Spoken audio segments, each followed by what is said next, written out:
Hi everyone, thanks for joining. We have 15 attendees who joined today. Let's just give it another couple of minutes and we can get it started.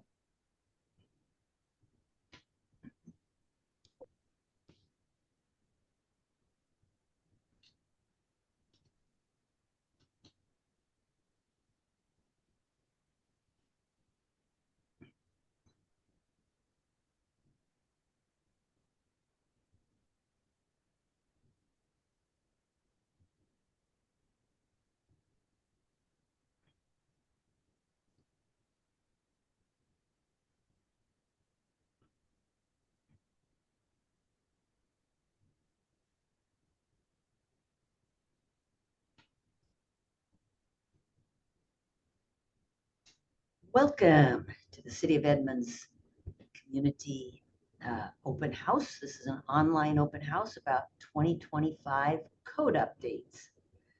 Just so you know, this meeting is being recorded and will be available on our website later.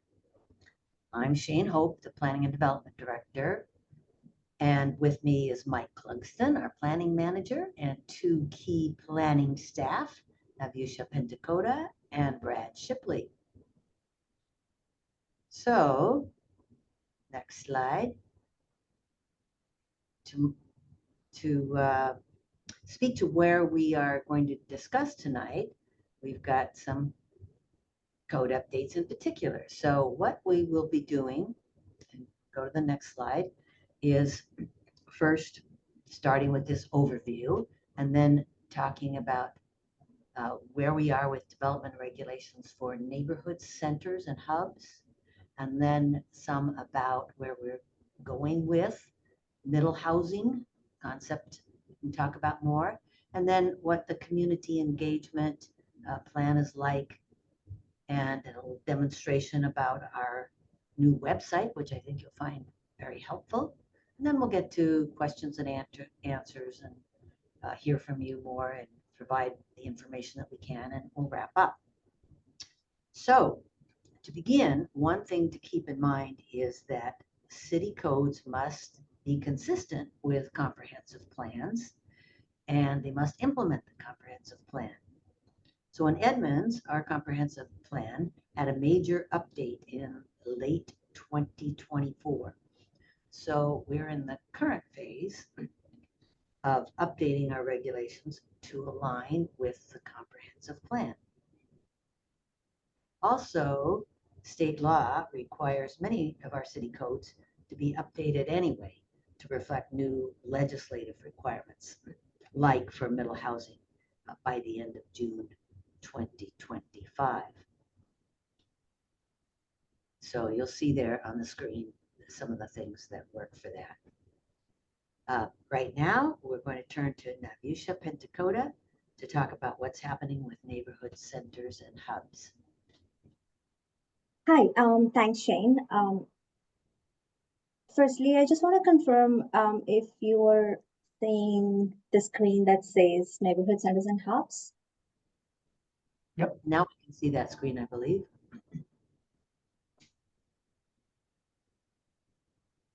Did you say yes? Yes.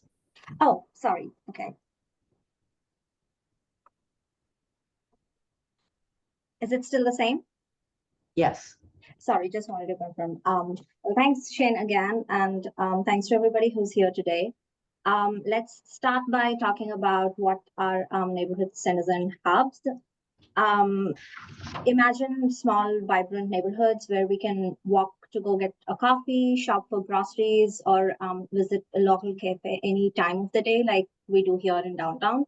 A similar vision is set, but on a smaller neighborhood scale for these areas, what we are calling neighborhood centers and hubs in the 2024 comprehensive plan. These are designated areas to allow a mix of small-scale multifamily homes and commercial spaces like local stores and services, so people can live and walk in the same area, reducing the need for long drives or heavy reliance on cars. So the overall goal is to create walkable, affordable, and accessible neighborhoods for everyone. How will this benefit the city? Think about a city where you don't have to drive far to get your everyday needs. This can be achieved by concentrating growth in these mixed use centers to create a more walkable environment and can encourage people dominant places instead of a more car dominant environment. The plan also encourages multifamily living in these hubs and centers, helping meet the need for more housing without overwhelming existing neighborhoods. Plus, having more residents near shops and cafes help create a stronger local economy and help businesses thrive better. So this strategy is future-proofing the city by making it adaptable to changing housing needs, economic trends, and climate challenges. When did this trend start? Is this a new concept? Is the city being overly creative? No, this isn't a new idea at all. In fact, it goes way back to 1950s, where many neighborhoods had a mix of small stores, apartments, single-family homes all together. It was common for people back then to walk to their local shops and cafes, like how we're imagining it to be now. There were even two-story buildings where there exists a business on the ground floor and people live on the first floor or upper floors. After zoning laws were introduced, mixed-use neighborhoods became less common as the focus was on creating zones based on usage. The focus was separating things like having industrial far away from residential and having commercial or retail on its own. But since the 1980s, there has been growing interest in bringing back these walkable mixed-use communities, and many cities have been embracing this shift. This is more recent for smaller cities due to various factors in the recent times. Edmond's original development patterns, with its smaller lots and close-knit community, naturally supports the idea of blending homes and businesses together. Let's see how this concept was supported earlier in Edmonds. Our city has a history of being a compact and waterfront settlement connected by rail and water with homes and businesses together. Thanks to its rail and ferry connections, it founded as a logging and mill town. Downtown was the original hub with walkable streets connecting stores, homes with the waterfront and the rail network. Over the time, small clusters emerged around key intersections where schools and parks and all key facilities were, similar to today's concept of neighborhood centers and hubs. Places like Westgate, Fiddle Village, Perrenville grew as little activity nodes for people living nearby, making it easy to walk to local businesses. So now Edmonds is building on the same foundation, encouraging more of these vibrant, connected communities. So why do we need to take this approach now?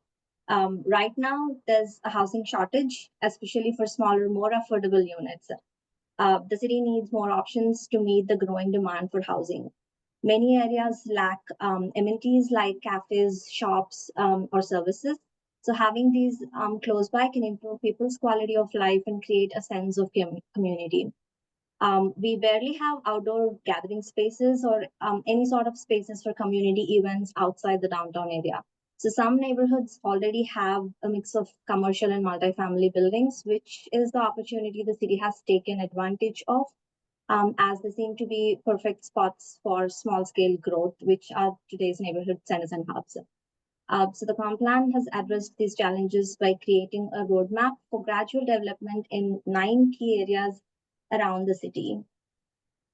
So the 9 areas for neighborhood centers, namely Westgate, Five Corners, Medical District Expansion, and Firdale, and 5 hubs, which are North Wall, East Seaview, South Lake Ballinger, Edmonds Way, West Edmonds Way, and Maplewood. So why and how is the city updating the code?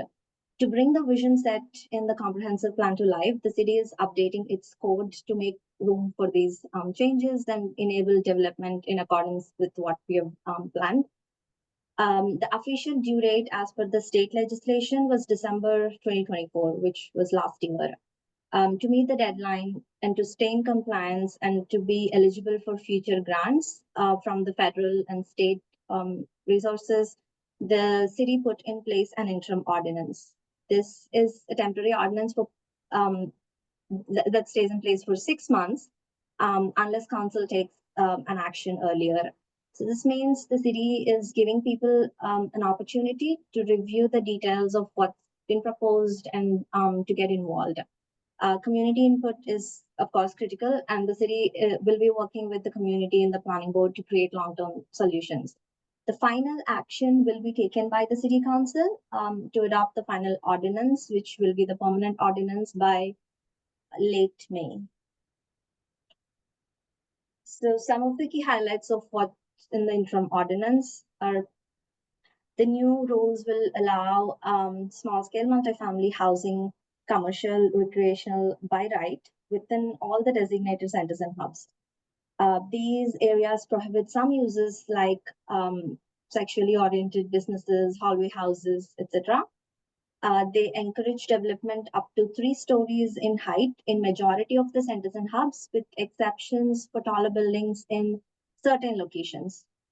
The ordinance also includes incentives like offering a bonus floor for developers who provide additional community benefits that meet certain criteria that's described in the code. The bonus floor will only be allowed when the proposal meets all the set criteria and gets approved by the staff. So it goes through a planning review process, and only once it's approved, the additional 10-foot height will be allowed. The city will also enforce certain design standards to make sure new buildings or developments blend well with the surrounding area and are aesthetically pleasing. What this means for property owners. So if you own a property in one of these areas, please note that nothing is being forced. The zoning updates are to enable development. They're not mandatory, meaning you don't have to make any changes unless you choose to. If you already own a home, you can continue staying in it, living in it, and even make improvements if you'd like to. Now, there are some limitations around home renovations as per the interim ordinance, but that's currently being worked on to align this with community preferences. Any changes that happen will be gradual, so only a small number of properties are likely to redevelop over the next 20 years. It's about creating slow, natural transition. There's a lot more information regarding this on our webpage. To digest this in smaller bits and pieces, there's a simple 2-page summary that's available on the webpage you can download. I'll copy paste the link soon in the chat. And once this webinar gets posted, you can also click on the download me text or the yellow arrow we have here in yellow color.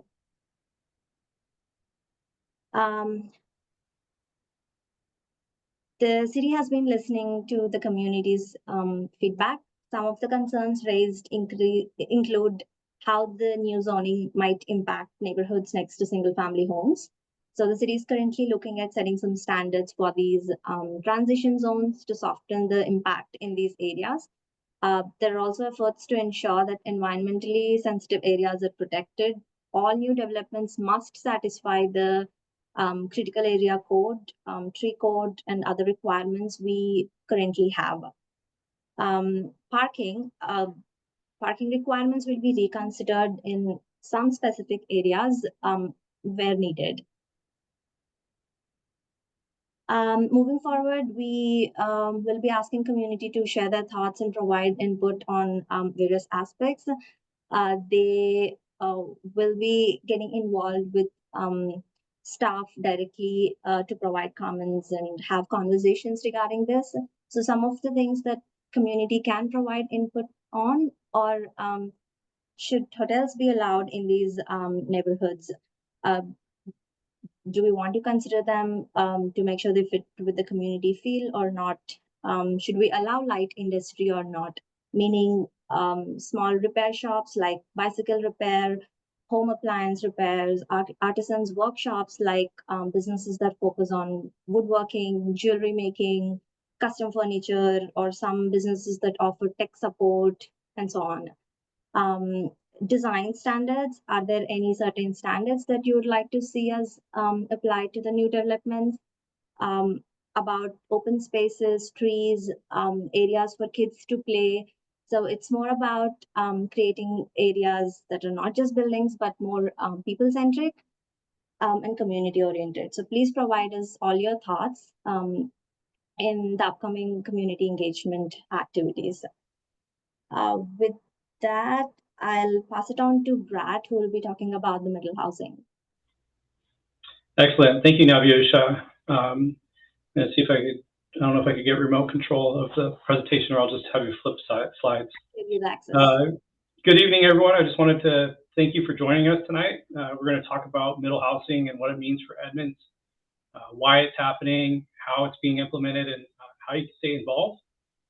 Then we'll address some common concerns that people have that we've heard, discuss how we can manage scale and density, and go over the timeline for the process of developing new code. Next slide. Am I controlling? Oh, cool. Great. Got it. You have the access. Yeah. There you go. First, before we get into that, I want to give a little bit of historical context about middle housing and why it's called, sometimes you'll hear it called missing middle housing. And the reason why is because, right after World War II, when the veterans were coming back from war, at that period of time, that was when a lot of the zoning code specific to single family zoning came about. Before that, we allowed all kinds of different housing, and it was mixed together. So you'd have duplexes, triplexes, stack flats, townhomes, or row houses. Those were all very common back before we had zoning that basically eliminated other types. So what happened over time is there's less diversity and less affordability and less choice for homes. And that's a big reason why the state took action.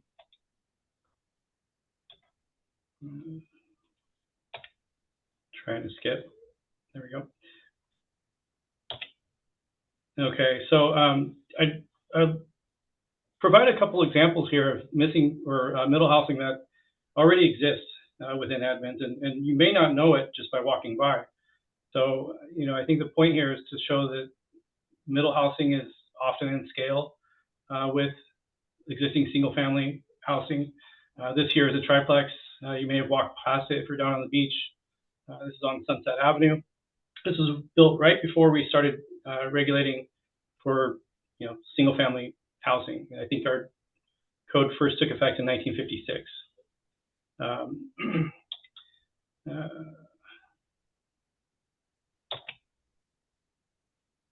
trying to advance.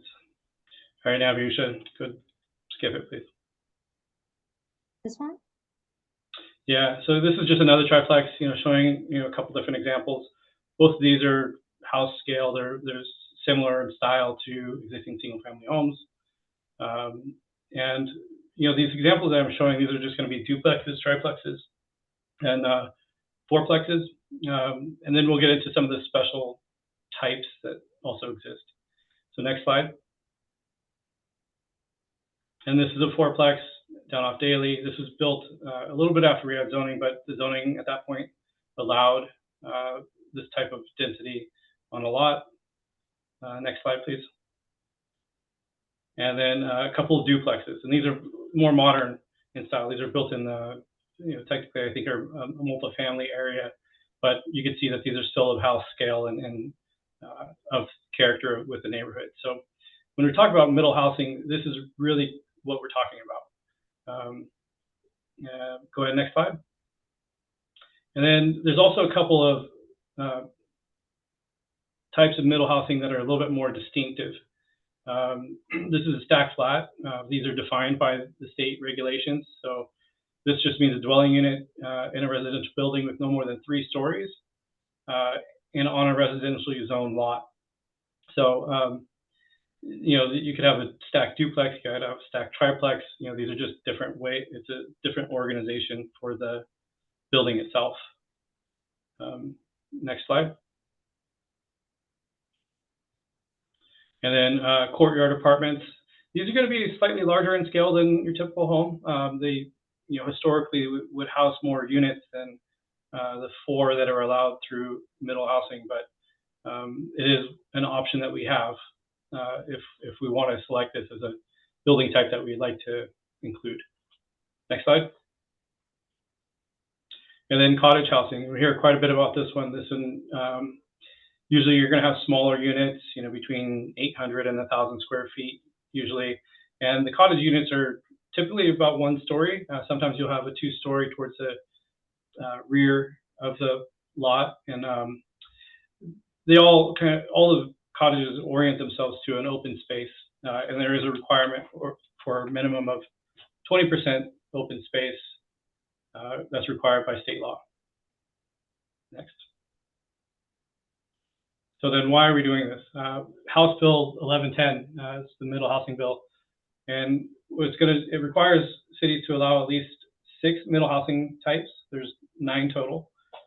Some of those are, can be excluded right off the top just because they're of higher density than what we're required to allow. So 5 plexes and 6 plexes.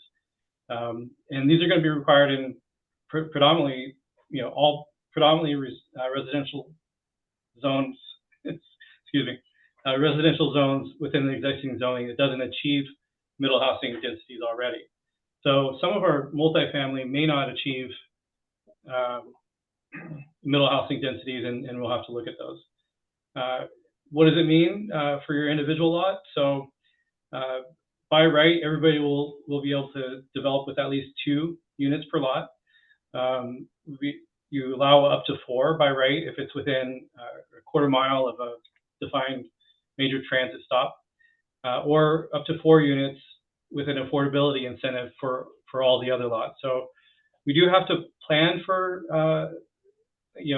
building types that allow up to 4 units on all lots, but there is some criteria that has to be met in order to actually develop 4 units.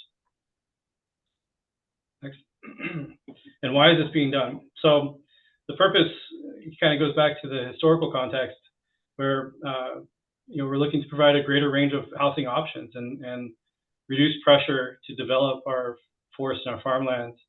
So reduce pressure for sprawl and encourage housing where there's already existing jobs and infrastructure. So it's looking to not extend the infrastructure that we already have. Next slide. So we're taking a phased approach to these updates. Phase 2, that's going to be due by the end of this month. And we're prioritizing achieving compliance through this process. So, what do we have to do so the state code doesn't supersede our own, and that we still have control over how this develops within Edmonds. So some of the goals, underlying goals are just to make the development code a little bit more user-friendly, and then set up a regulating framework that will make it easier to build on for phase 3.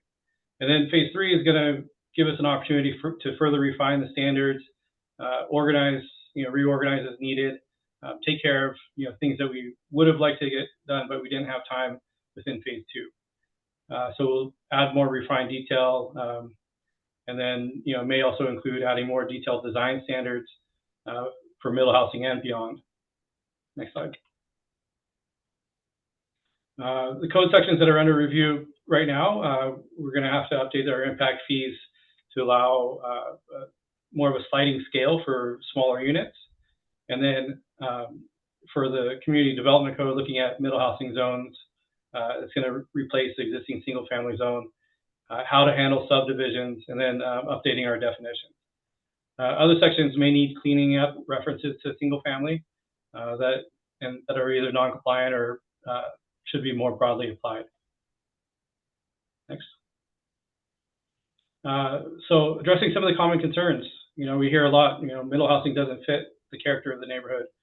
I showed you some examples earlier where it already exists. In this map, I don't have the key here, but this is just representing different middle housing types that already exist. And you can see, most of them are located in the historical areas of Edmonds. Middle housing, it is designed to be house scale. That's a key component. Next. We also hear a lot, we don't have the infrastructure to handle new development. And infrastructure has always adapted to growth. So as cities grow, the infrastructure also grows with it. We're coordinating with school districts, we're coordinating with our fire departments. We plan out several years in advance for our capital improvements, and this is all taken into consideration with growth. And also, since every middle housing project is a private decision for individual property owner, change is likely to happen more gradually than people expect. So, it will happen, but it will be dispersed throughout the city as individual property owners decide to redevelop their property. Next. And then also concern about losing open space and tree canopy. One thing is that a lot of the site standards that currently apply to single family are going to remain for middle housing as well. So you're talking about your setbacks and lot coverage and heights that we currently have for single family. Most middle housing building types will fit within that. So we should the protection should be the same as what we have for for single family. Excuse me. Go ahead. Next slide. And this is just a prototypical middle housing layout. This is not any standards or regulations. This comes from Opticos, who did some work for Commerce, the Department of Commerce, on middle housing. And this just shows, some different middle housing types have different needs. So, cottage housing tends to fit on larger lots. It just organizes better. And then, fourplex is a little bit more space for those as well. But looking at duplexes and stacked dwellings, those fit on some of our smaller lots. And this is just to show that when we're making these considerations for which housing type can go where, we're looking at some of these lot sizes and also trying to keep things within scale. I'll touch more on that later. Next slide. And this graph here is just for illustrative purposes only. It's taken from the same document where Opticos was providing some research on middle housing for the state. And this just shows how you have different lot categories that have different widths and depth ranges, and how some middle housing types fit better on certain lot sizes. So these are things that we could consider. This handles distribution and making sure that middle housing is appropriate for the neighborhoods. Sometimes you have very large lots that could accommodate certain types, and then you have some that are close to amenities such as transit or mixed uses that may have a different characteristic. I'm not sure that we'll be able to get to that level of refinement in phase 2, but that's definitely a target of phase 3 if we can. Next slide. And then some of the key factors to consider, I touched on some of these already, but looking at what kind of access to transit or walkable neighborhoods already exist, looking at the existing building scale. So what's the scale of buildings that currently exist within neighborhoods? And then, as we just discussed, looking at lot sizes. And then, how we're going to measure or account for ADUs. This is kind of something that we have to just make sure that our code regulations are going to be able to regulate appropriately. Currently, single-family homes are allowed to have up to 2 ADUs. They could be in any configuration. You could have an attached or a detached or both, or 2 detached or 2 attached. There's many different ways, but with middle housing, it kind of complicates some things. So next slide, please.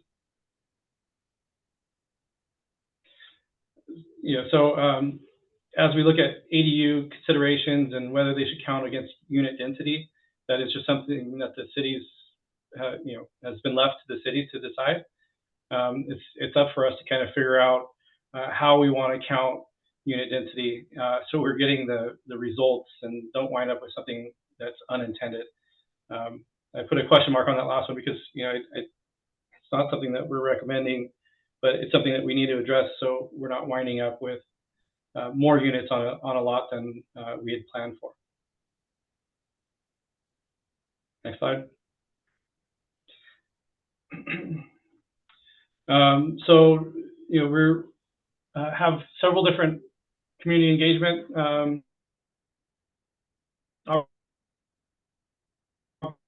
opportunities. We're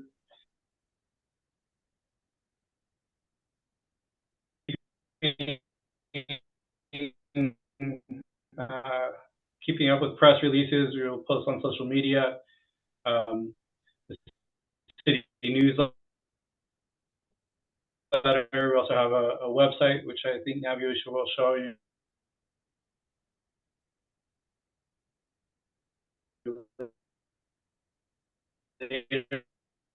Brad, you're kind of breaking up.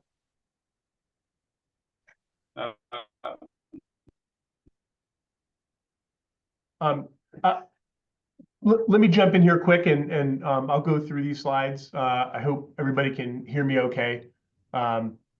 So as Brad mentioned, we have a community engagement plan as part of this process. These two pieces of work have already been to the planning board and city council multiple times.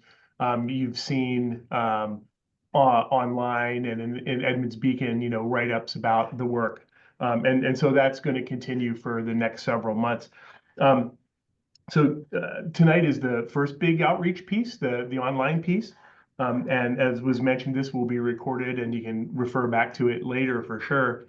In a little bit, Navyusha will show you a new website that she helped build, which I think is really good at summarizing all of the work into both of these projects. The next big outreach component is going to be a series of walking tours. And so, okay. Do you want the slide before this? Sorry.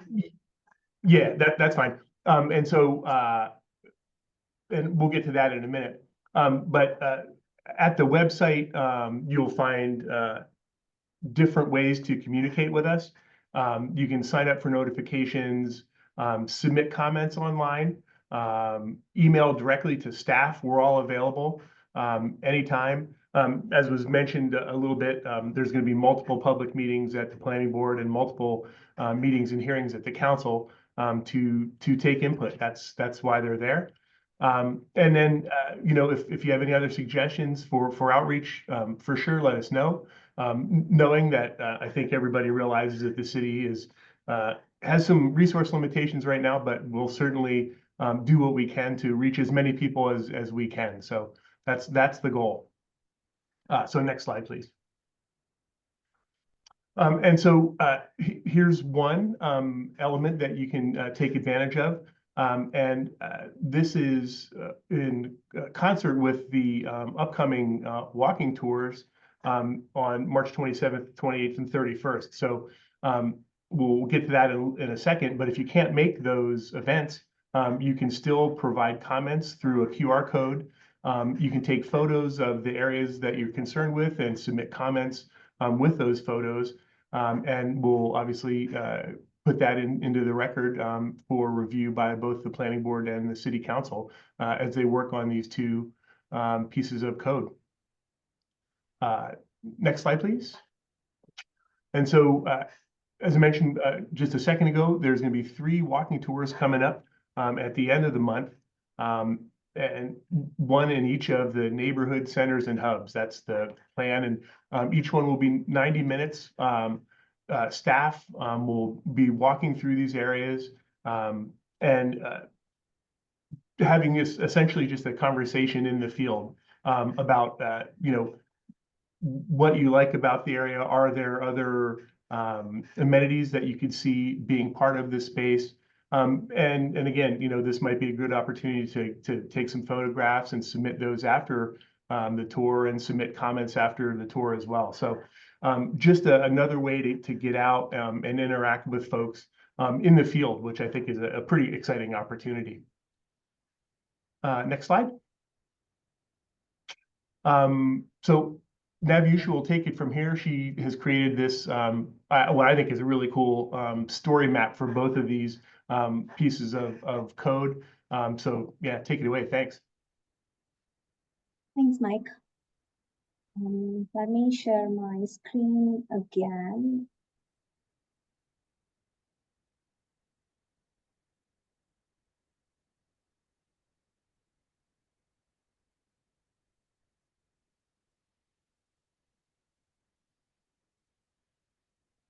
I hope it's the web page showing up. It is. Okay, so as shown on the slide before, visit us at 2025 code updates at edmondswa.gov. That hyperlink is on all the web pages we talk about on different occasions. So on the home page where it shows 2025 code updates, on the top, all the new or latest information keeps getting posted. So that will be an easiest way to kind of get those quick links. For example, the upcoming walk tours, the maps are available here using this link. If you're interested to join, there's an RSVP, and then there's a separate community engagement page. If you're on the computer, it will be on the left. If you're looking at this on the phone, there's like a little navigation button on the top. And if you just click the downward arrow, you can see these options. If you scroll down on the home page, you can see these two images and it says click here to view the Neighborhood Centers and Hub story map. And there's one more that says middle housing story map. So looking at the first one, it's everything summarized, whatever the interim ordinance has proposed, how much flexibility we have, what the workflow is, and all of that information is available on this web page. On the top, there's this gray banner that kind of takes you directly to whatever section you want to refer to instead of reading the whole thing. So first, just a brief about what these are and what the interim ordinance says and all of this. It also has some hyperlinks here in the dark bluish color, which you can just click and then it takes you to those documents. And there's a land use map and we have an address search option as well. So if you just put whatever your house address is, it kind of takes you to that parcel directly and show what zone it is and whether or not it is in one of the centers or hubs. So that's like an easiest or quickest way to kind of like see whether your parcel belongs to any of these centers or hubs or is it outside. There's a little next arrow on the right. So if you just click, it kind of takes you to one after the other, each of these centers and hubs. So right now we're looking at Five Corners and then the medical district expansion, Fidel, and so on. So for all these areas, you can use the address search option and find more details. You can also click on the parcel that kind of shows the zone information and the heights allowed and all of that. And when you scroll down, there's a comparison map of 2020 and 2024 changes. So what the zoning map shows in 2020 is on the right, and the 2024 comprehensive plan future land use map is shown on the left. So you can zoom into any area using the plus option we have on the right side of the screen. And there's like a slide bar at the center. And as you slide from left to right, it shows what it was previously in 2020 and what it is currently with the recent mixed use zones for the centers and hubs. And there are other standards and coming down, there are some FAQs as well, what we heard from the community. And it might take a little bit of time sometimes because it's a lot of pictures and graphics and maps, but we have all these FAQs. And at the very bottom, we also have this comment form. If you just click on it, it takes you to this where you can kind of select the center or hub you want to provide comments about. And then you do have an option to upload pictures. So you can take pictures, preferably up to 5, and then share your thoughts. It could be anything, what you like the most about, or what your key concerns are, or if you see any potential corners for community amenities or any other infrastructure. You can basically click a picture of anything you want to talk about and put in your thoughts here in this big box you have. Along with this, you also have a couple of other questions, but as I explained on one of the slides previously, you don't have to limit to these questions. You can also talk about some of the other aspects that are important for you, and a schedule that talks about our upcoming planning board, city council, and community engagement opportunities. And then this again takes you back to the community engagement page where you have all this information about the dates and maps to download and the QR codes and all of it. Similarly, there's one separately for the middle housing, which has all the information about what it is, the types of middle housing homes that's mandated by the state, and the middle housing that currently exists in Edmonds, what we are doing, why we are doing, what the model ordinance says, and what kind of, where all is it applicable. So it's basically all the single family zones. So the RM zones are currently under review, but pretty much on this map, all the parcels that are eligible are shown, and a little bit about what the model ordinance says. And then there are a few hyperlinks again to kind of go through the full bill reports. There's a comparison table of what the model ordinance is proposing and what the current the residential zone code right now says about heights, setback, projections, and all of that. Similar to the centers and hubs, there's also an FAQ section for middle housing. Probably the most common questions we've heard so far, but as we hear more from the community, we keep adding those to the webpage so everybody else can stay informed based on the questions other people are asking. And some hyperlinks again to take you to different places. So the third one, community outreach page, has, so right now we're done with this online open house by the end of the session. The schedule of centers and hubs walk tours is posted here. The link for the maps and RSVP is right here. And these are right now not active, but by the end of today, you can click on each of these and you can download the maps that has like a little notes section and a QR code. So you can either do it by yourself at your own pace, or you can join us during the walk and talk session that's scheduled for 27th, 28th, and 31st, and do it with us as you have staff to discuss your questions and have some conversation. That's it. Please visit this webpage at some point. If you have any technical issues or if you have trouble going from one place to the other, just contact us via email or give us a phone call. We'll always be available with whatever information you want.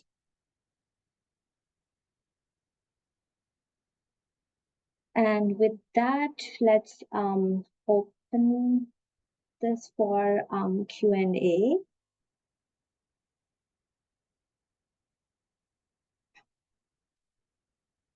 So yeah, that leaves us a good 45 minutes for question and answers. We're hoping to get as many people possible online and asking their questions. We have 31 people in attendance, so the hope is that we can get succinct questions, and then whoever has the best answer on from staff will jump in with that. I would say that Brad is having a little trouble with his connection right now, so he keeps getting kicked off. So we might have to fill in there, but otherwise, yeah, just raise your virtual hand, and we'll call on you as we see you. You can put comments into chat as well. I'm going to open that up here in a second. I'll respond to those. Yeah, and if you have any other questions, comments, concerns, Navi should just outline all the different ways to get a hold of us, and certainly the comments, email comment at the bottom of the slide as well. So if you want to ask a question, please raise your virtual hand and we'll get going. And if you don't want to raise your hands, that's still fine. You can keep post your questions in the Q&A tab. We'll go through one after the other, whoever is raising the hands, and then in between we'll keep reading the questions and we'll answer them parallelly. The first hand I see is Mike and Rebecca. You can talk now.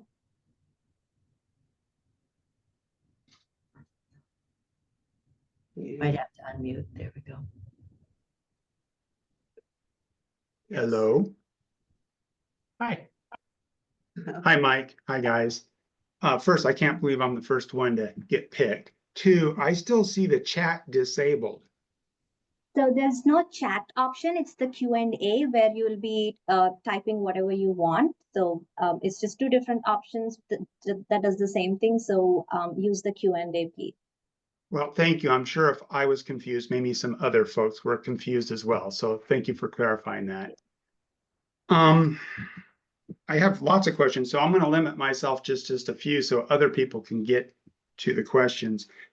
This might actually be for Brad. I hope he can still hear, but three of you might be able to answer this. One thing that I understand that middle housing and hubs are completely separate issues. I mean, one will happen without the other, correct? That's right. That's right. So my understanding is that middle housing does not require a rezoning by the city. It's just imposed on top of the current zoning. If that's single family, it's single family. If it's light commercial, it's light commercial. Is that a true statement? Well, I would say that you don't have to change the zoning boundaries or anything like that, but to call something single family when it actually allows duplexes and some other things isn't necessarily accurate. So it could be a change in the name to just reflects that it's a little different now, but not looking to change any boundaries. So Shane, and I think I saw a great comparison chart that's been up there that shows how the current zoning for single family right now has 25-foot height limitation, setbacks, and percentage coverage that's allowed. And what I don't understand is when we go to middle housing, how middle housing allows those numbers to change, or middle housing still has to confine to 25-foot heights, setbacks, and percentage coverage. Well, cities have choices there, but we're actually proposing that we keep the same lot coverage, the same height, the same setbacks, but you could have two lots where there are now one, or you could have a duplex that shares one lot, but the same thing applies to each of them. Well, thank you. So I understand some municipalities like Kirkland have kept their middle housing inside what I call the same single family zoning, which you just indicated we hope is the plan for Edmonds to continue doing. So I think that's a good understanding, because let me get my thought here.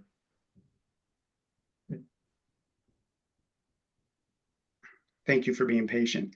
So if the hub did not get established, all of those benefits of middle housing would just naturally flow into a hub. And where I'm going with that is if any of the hubs should not get started, middle housing will still be there, correct? They would still have some options to increase a little bit, maybe not as much as they would with a little bit more scale allowed in those special areas. They also wouldn't get any kind of retail, coffee shops or any of that kind of thing, but they would have some additional housing, but only like a duplex or a 2 units, two townhome or attached type units. Super. I'm going to surrender after just this one question. It's more of just, since I'm not aware of these policies, how they work mechanically, I don't want to put anyone on the hot spot by asking this question, but we understand the 2024 comprehensive plan was approved. We're in an interim ordinance. Is it still possible? I'm not saying likely or if it's, but is it still possible for a community center or a hub to not be initiated? So if we come out of the interim ordinance and go to the permanent ordinance, could there be a change in the number of centers or hubs? Or is that absolutely set in concrete? It would take a comprehensive plan change. You can change comprehensive plans generally once a year. So it's conceivable if the comprehensive plan were changed. But of course, the comprehensive plan currently designates the areas for neighborhood centers and hubs and their specific boundaries. And it provides specific height limits in that. So it would theoretically apply to all of those designated centers and hubs, but only the details get worked out in the development regulations. So there could be variations in how they work through the development regulations or what standards apply, because comprehensive plan stays at a broad policy level. But to actually change the designations, that would be a comprehensive plan change. All right, thank you for that. I'm going to let other people ask questions. If we got more time later, I'll jump back in with some more. Thank you. Thanks, Mike. Thanks, Mike. We have Arlene. Arlene, you can talk now. Hi, so I have a question about how the height limits are going to work on a slope. So if you have a neighborhood center where you're going to allow 4 floors, that's with the incentive floor. And so if it starts at the baseline at the street level, but then it's a big building that's going to go stair step up the slope. So at the top of that stair step, are they still going to be allowed to do 4 floors up there?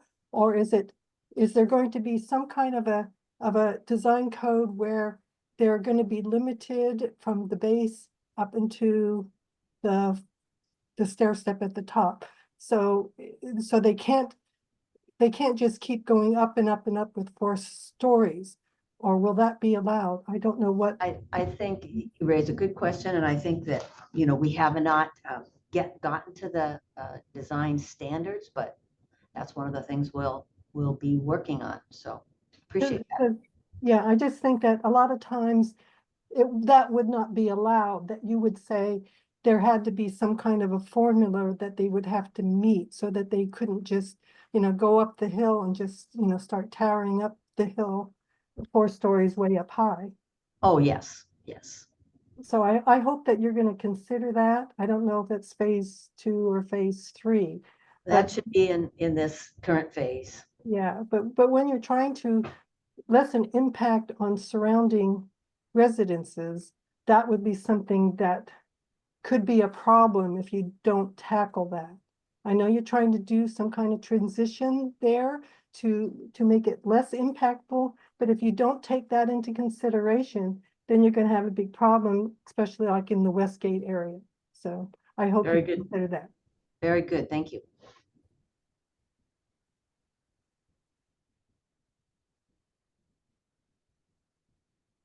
Next, we have Roger Pence.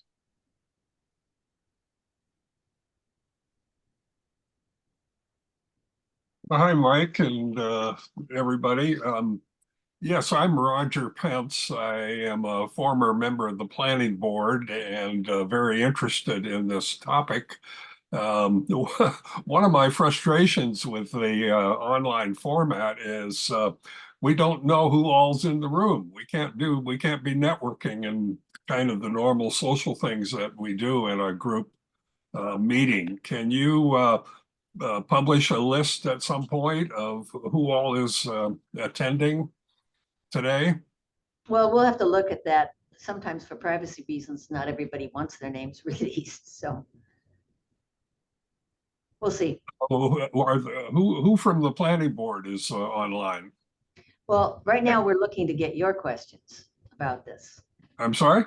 We're looking to get your questions about the code. That was my question. Who from planning board is at this event? Can't tell you right now. Thanks, though. What else? Uh, Okay, we'll leave it mysterious. The other one of my questions is about the MU zones, mixed use. Are those codified now to be put on the ground, or have they been mapped already? They are codified based on the comprehensive plan. So there was an interim ordinance, just as Navisha was talking about, a temporary ordinance up to 6 months that allows that. We don't have any applications for it, but it allows that. So they're Right now, we're allowed. looking, yeah, right now, though, we're looking to see where the code needs to be adjusted, either to reflect different neighborhood needs or to improve the way that it reads or what it means, and, you know, the various details to make it be effective. Okay. And the other, in some of the narrative on the mixed, middle housing issues, you talked about small lots, and Edmonds outside of the bowl is mapped in 8,000 square foot lots and larger. Is there any contemplation of reducing lot size, remapping lots to smaller scale, or allowing new short plots Well, with smaller square foot allowances? Yeah, well, under the middle housing law, state law that passes, every city has to allow at least 2 units per lot, and to allow those units to be either together or to be separated into one larger lot into 2 smaller lots of any lot size. So if somebody has a 12,000 square foot lot, they could replat it as 2 6,000 square foot lots? Right. Mhm. Oh, okay. Okay, that's all my questions for the moment. Thank you. I don't see any hands up, and all the questions in the chat are answered. There's one question though, maybe a small follow-up. In a small planned residential development of 4 structures. Oh, I think Mike answered that just now.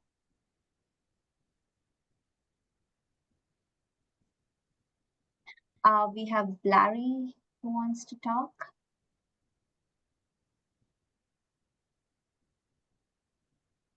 Is now a good time?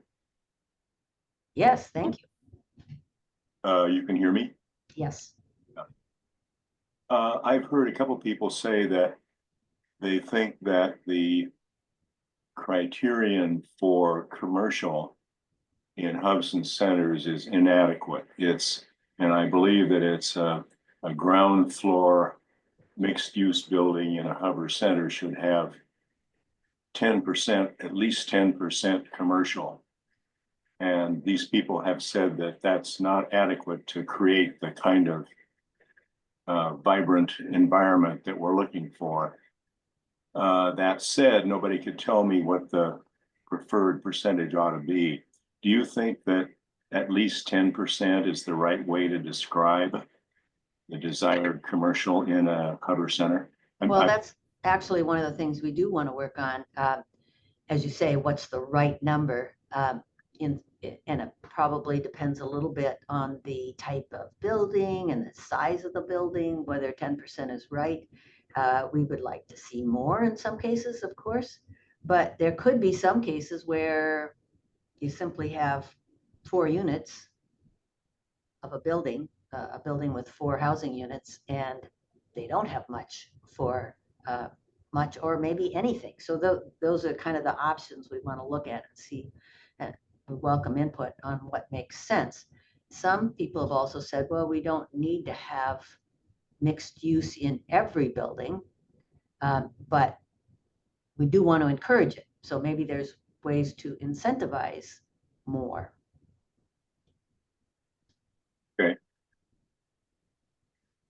We just want to have enough commercial to to create the kind of vibrant community that we're wanting to get in these places. That makes sense, absolutely. And one of the other options too is, for example, at least under the interim ordinance, and we'll see if this carries through to a longer term ordinance, you could have a small shop right in the front of the lot and then some other housing behind, so it doesn't even have to be all in one building. Okay. Okay, thank you. Thank you.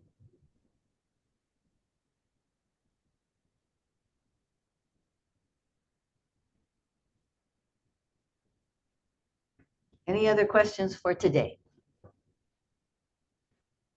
Mike and Rebecca, you still have your hand up.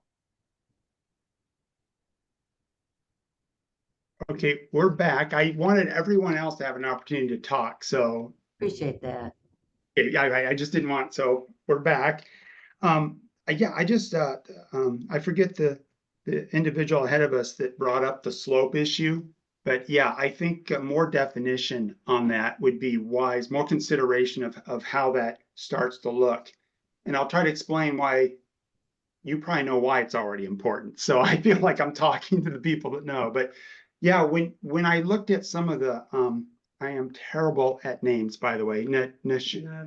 Uh-huh. You have made some great diagrams. Thank you so much for the content that you're putting out there. But it's always flat, right? It's two-dimensional. So the property next to a property is at the same elevation. And at Westgate and here in North Bull, we have an elevation gain considerable at those two locations. So yeah, when you start writing code on setbacks and height restrictions based on the single family adjoining that property line, and they're not at the same elevation, it does present some very interesting math and limitations on the new housing. It really sort of can bring it way down, or the concern I think I heard just a minute ago was it could allow it to be very high.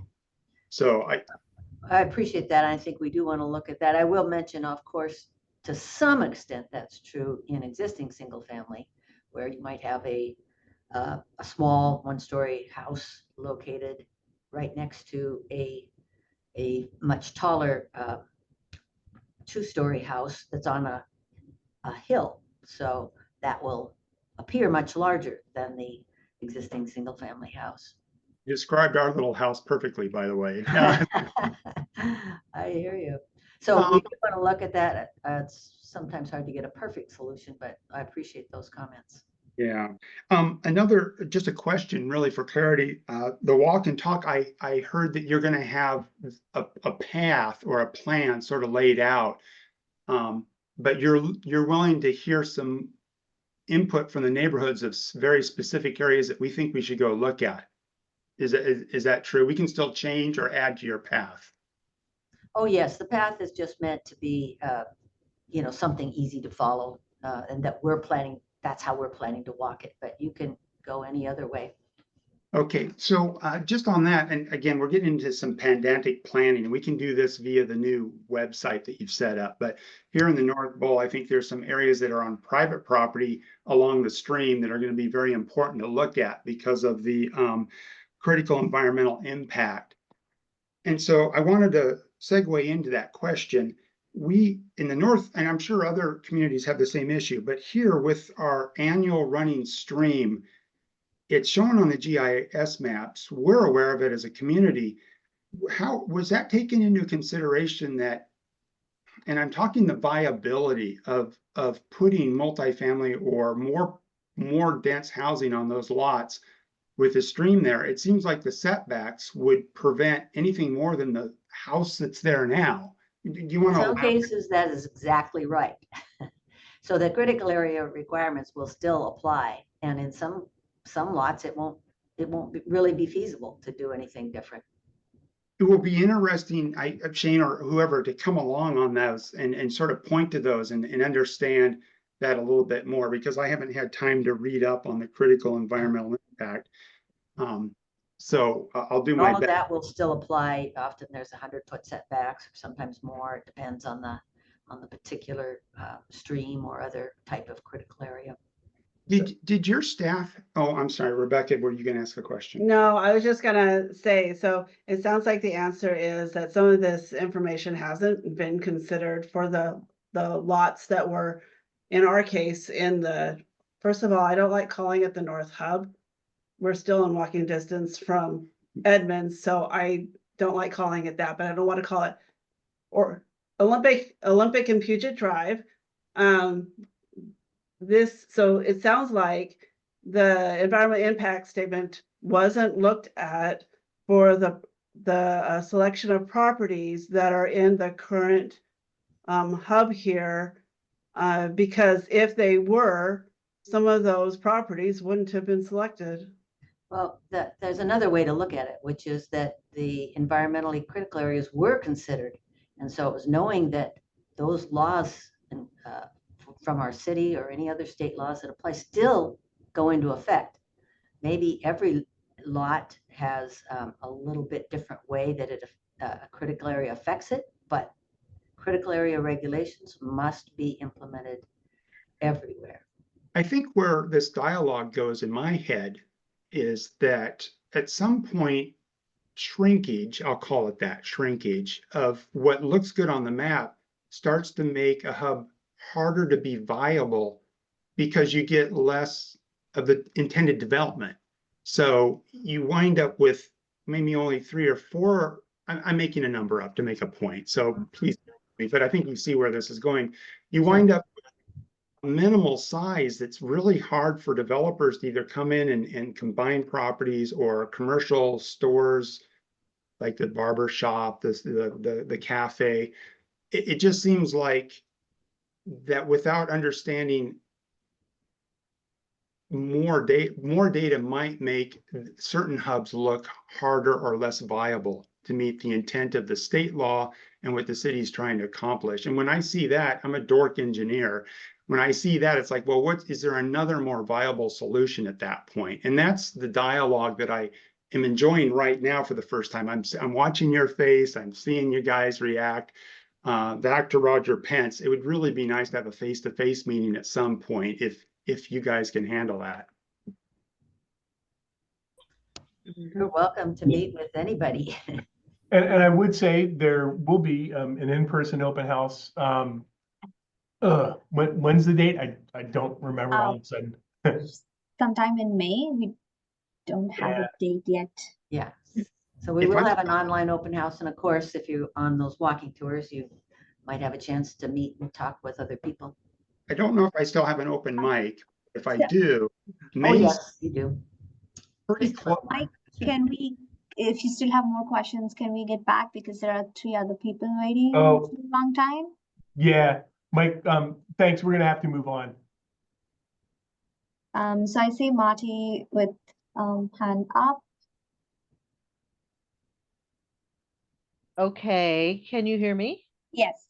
Okay, my question is about the critical area, and apparently there's going to be an update coming out. Do you know anything about an update coming out this year? Because we Yes. are definitely in a riparian zone on Grandview Street.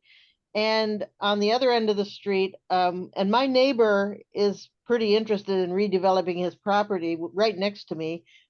He has 27 big trees. They're 120-foot cedars and Douglas firs. And many of those are going to have to come out for him to develop his property. And then at the other end of the street is what we consider a riparian zone, because there's 2 freshwater streams on either side of our street, and one of them runs through the properties directly, and they're already breaking the rules because they're too close to the house across the street from me. So my concern is about the ecology of our street and the trees that will have to come down, and whether this new report from the ecology department can take this into consideration, and how do we have them assess our street? Well, I don't think the Department of Ecology will actually come down and look at streets in a individual neighborhoods. They don't have enough staff for that, but they do provide guidance, and we will be looking at that guidance about riparian areas and other kinds of fish and wildlife habitat and other critical areas, frequently flooded areas. That'd be another example. Our city has a tree code, and so there are restrictions on being able to remove trees and or replace trees. So there are existing requirements about that, and that would apply to any new development. And then by the end of 2025, we as a city will need to have reviewed and amended as needed our critical area regulations Mhm. to be consistent with best available science. And housing on those riparian areas, I think I've mentioned to you, Shane, that our street is really, really soggy. I've had a lot of flooding and I have all kinds of Mhm. mitigation. How will you deal with large buildings on soggy areas? Yeah, I mean, in some cases, it might not be practical to build there because there would either it wouldn't be able to because it's in a critical area where that's not possible, or it just wouldn't be financially possible to make all of the engineering type structural requirements that you'd need to meet if it were even possible. Mhm. How do we find that? I mean, how do we? Right now, I don't know how your particular area is, what the critical area designations are on it currently. We have a map that you can look at, but the map isn't exactly fully accurate for each property. It's kind of an approximation. Yeah, I've looked at that. The map is not the law. The map is a guide to tell us, okay, that this is where it might apply. And then we have a set of critical area regulations. If you're not familiar with them, I am. I've looked at all of that. And Yeah. I've also talked to the Department of Ecology and I asked them about building on these soggy lots and they said, well, it's going to be up to the developers to request a critical area or what do you call it, a climate report or yeah, whatever. well, we do require that any development in those kinds of areas have to provide us a critical area report Mhm. from, science-based critical area report that explains exactly where the areas are, what the extents of them are, what the nature of the soils are, and all of that. And in some cases, they may be of such importance and challenge that building is either not going to be allowed there or would be impractical. Yeah, great. Thank you. Thank you. Thank you. We have Linda next.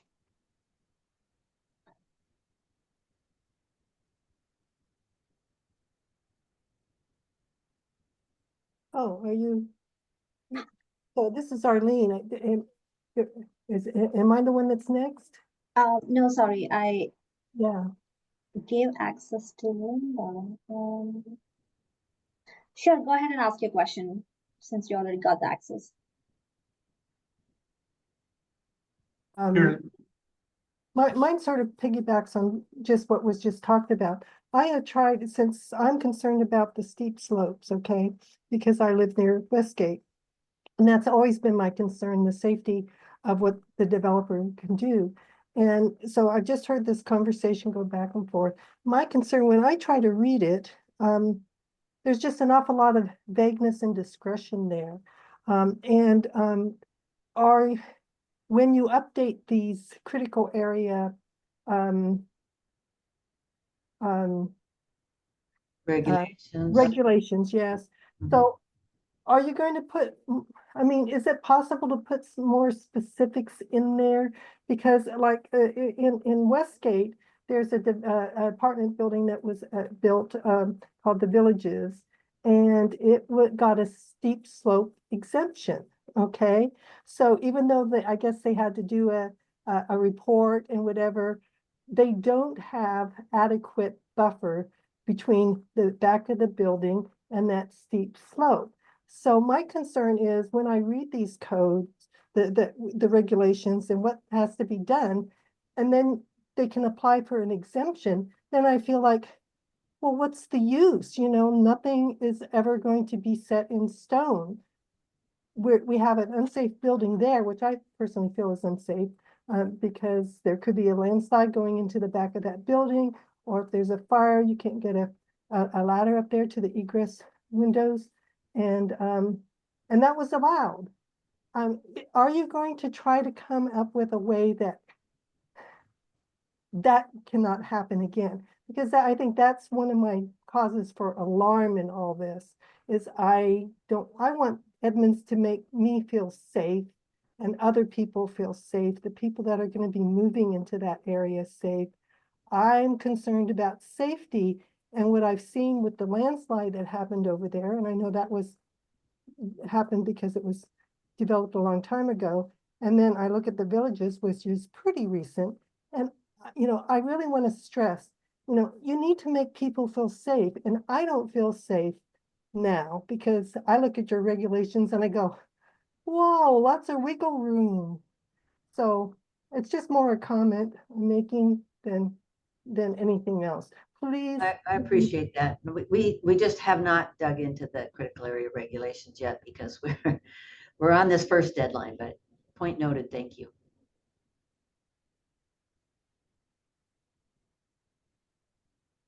So, Linda Hood. Hi, can you hear me? Yes. Yeah.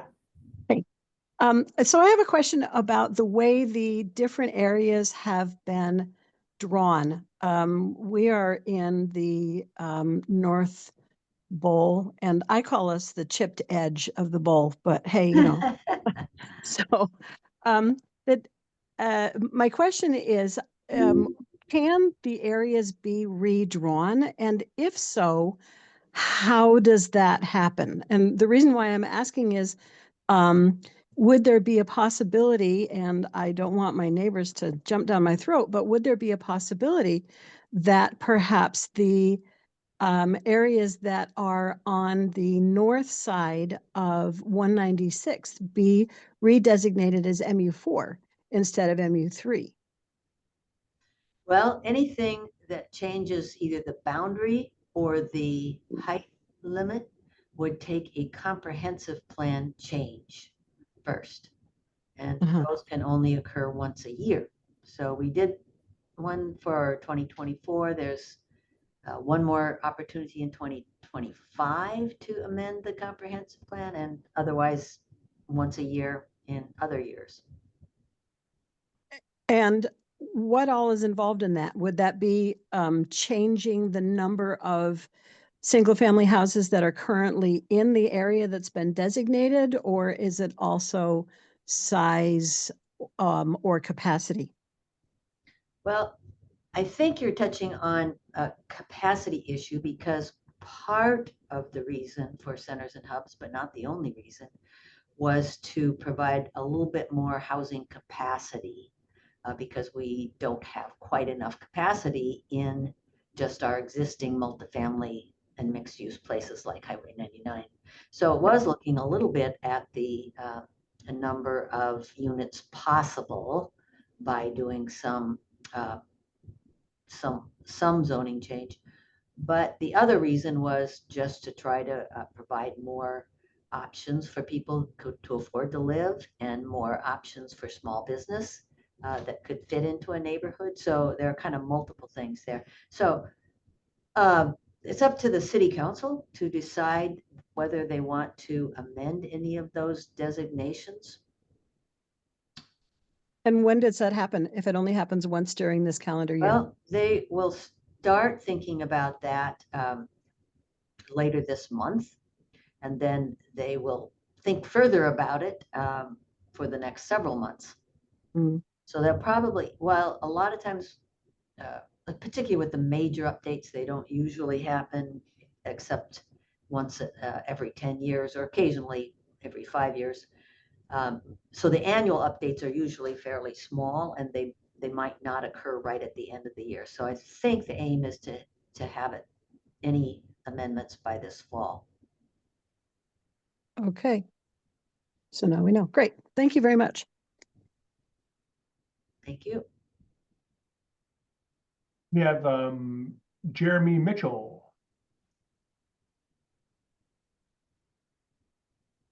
Good evening, everybody. Hello. How are you? Good to see you all.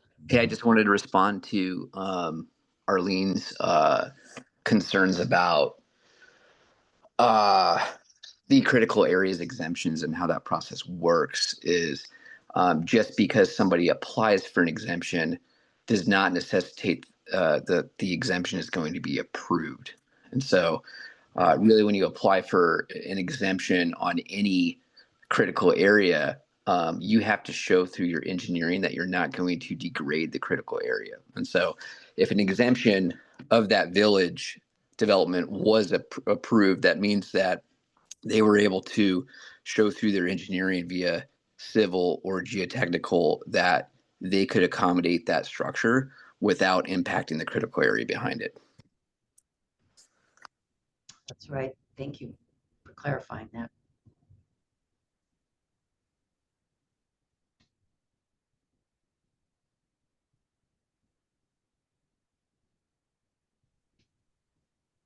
We have Arlene again. She's the only hand up. I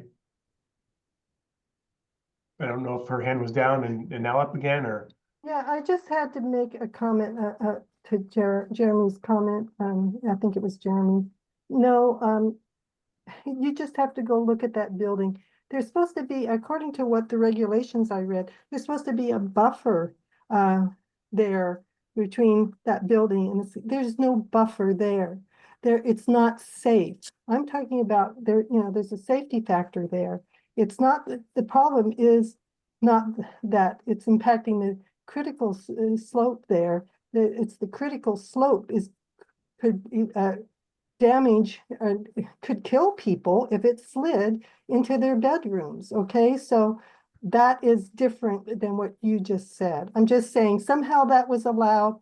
I don't know. I used to be a fire service person. I am just astounded that got passed. So that's why, I'm questioning Edmund's capacity to keep people safe, because I look at that building and I go, my goodness, I would never live in that building at all. It's terribly, at least in the back units, it's really unsafe. So that's what I'm talking about, safety here. Okay. Thank you. We have a couple other folks who've now raised their hand.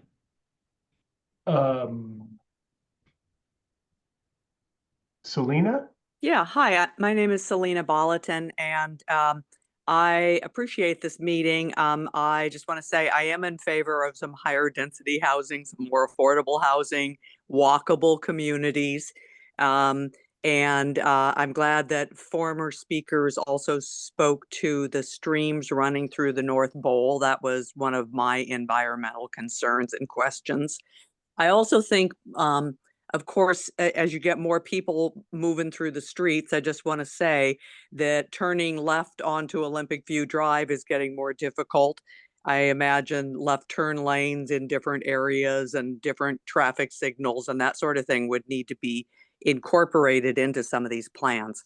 But my main question here is either the website or earlier in your PowerPoint presentation, you talked about pocket parks. And one of the things I think make little hubs and centers more livable is little playgrounds, little green spaces where parents and kids and folks can walk to specifically and gather. And I don't see that happening. That's my question. I don't see Edmunds buying any properties in these hubs or centers to make them into green spaces. Is there any other ways to incentivize or to require that? Because it's like walking to the coffee house, it's walking to the little park with the playground equipment that makes part of this livable and feeling like a community. It's a very good point, and I think we are thinking about that. Now, do you want to speak to that, or should I? Sorry, Shane. I was looking at the questions here. And okay, I could go ahead then. I appreciate that. So yes, one of the things that we know people would want, at least we've heard people want, is a little bit more open space, particularly little plazas, little pocket parks, little play areas. And you're right, the city isn't in a position to go buy more land, but we can offer incentives for people who are developing their property to provide that, or do other ways to set design standards that encourage that. So we're definitely looking at that right now in the interim ordinance. If a developer, like I said, most of the locations for these neighborhood centers and hubs only allow 3 stories. Even if there's an incentive provided, they don't allow it. But there are a few areas where you can, in the existing interim ordinance, you could allow an extra story if the developer were to provide at least 800 square feet of a park or plaza or something like that, that provided some community amenities, seating and things like that. Small pocket parks can go a long ways to be easy meeting places and still feel safe and neighborly.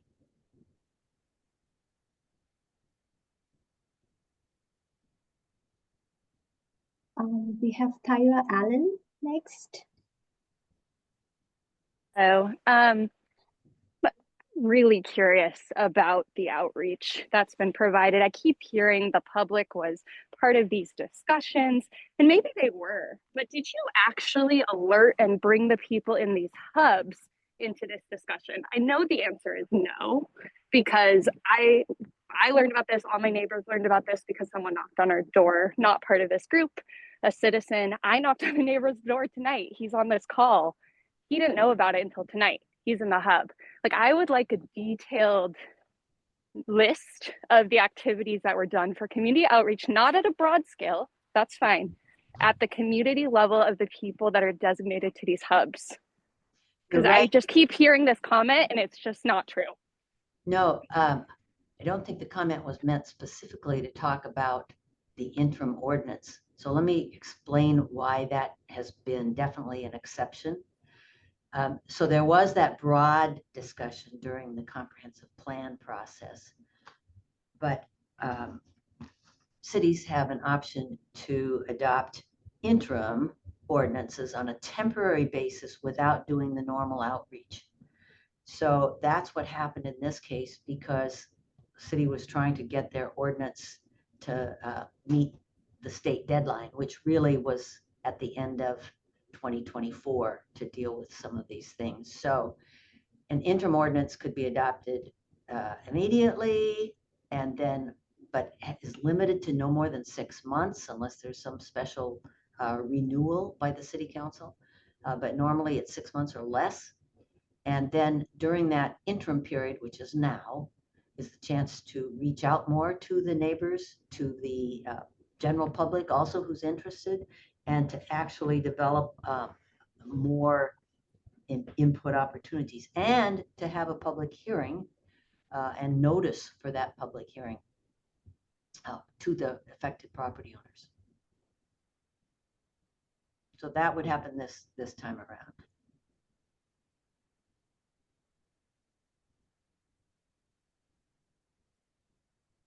We have a couple of minutes left. We have Mike again.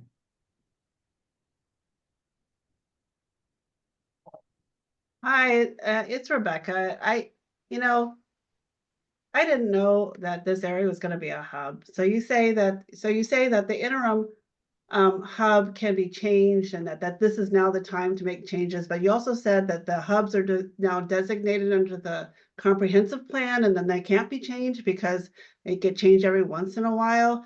So really the outline is already designated. So I don't appreciate that as a citizen.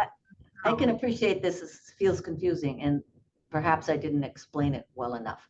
So what we're trying to say is that the outline of the area and the maximum height limit are set in the comprehensive plan.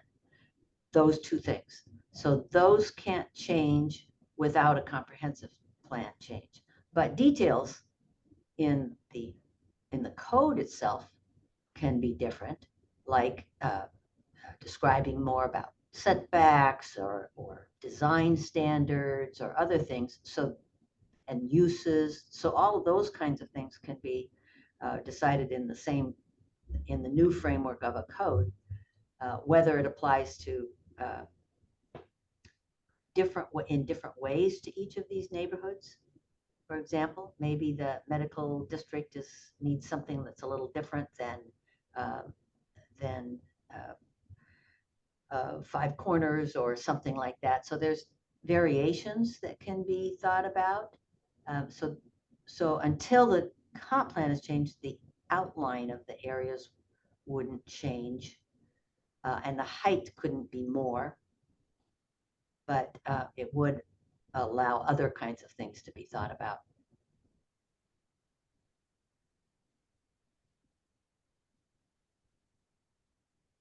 Okay, we're at 7:31. We have one more commenter, John Allen. Oh, nope. Oh, he put his hand down. So I guess we don't have any more commenters. Oh.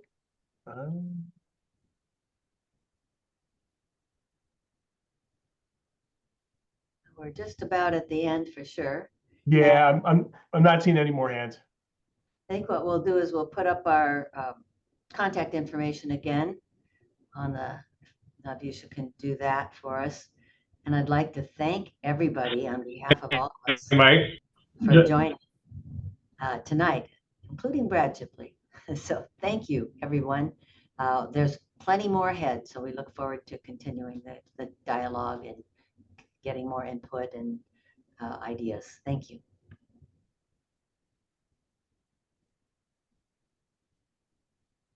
Navusha, do you have the contact info slide? Yes, I'm just pulling it up.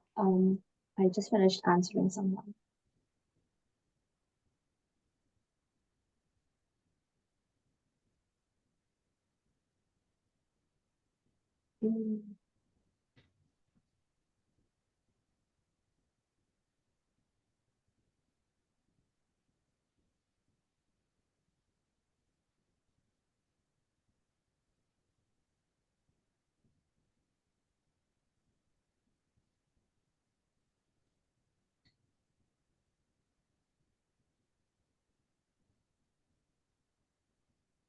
So the best place to go for this would be the homepage of 2025 code updates. You have all the hyperlinks as you see on screen.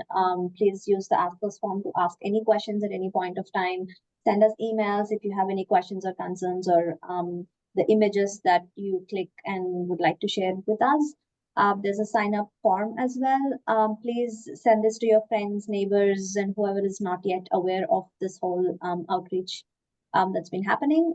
Once they sign up, they will be added to our mailing list and can receive email updates about the key events or meetings like these that will be happening in future. And there's also a calendar that's linked here that kind of shows the planning board, city council, and the community engagement meetings. Okay, thank you again. Take care.